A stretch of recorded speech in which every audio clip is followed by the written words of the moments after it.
hamıza sallaslar. Bugün sizinle birlikte Brawl Stars oynayacağız. Bayağı da Brawl Stars'ı təzə yükləmişəm. Yəni ilk karakterim budur. Adıma baxın. Adım Camer Atlantre 34 belə yazılır. Yəni QR kodu da belə. Ben okudum. Evet. Bunlarmış neyse. Oyuncular geçecek.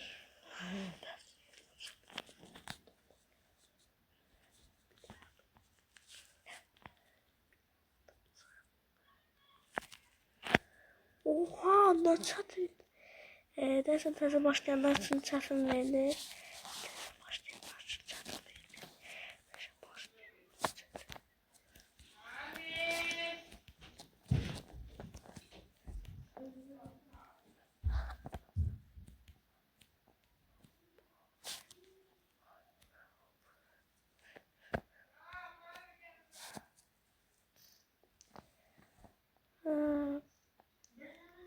Bu arada oha sandık.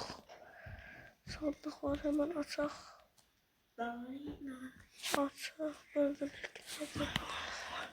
Zamanı gelmesine. Aha yerler kısalır. Kaç.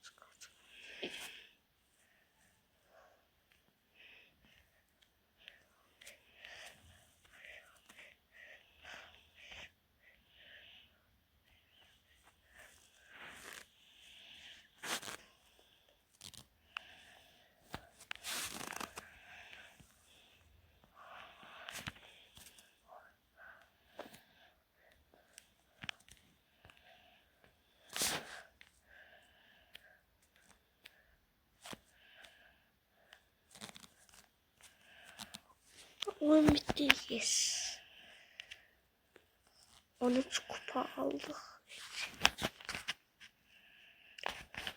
Coin.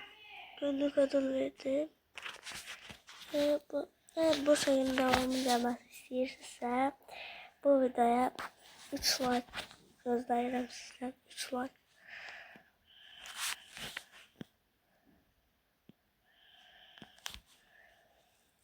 Geliştim. Stop.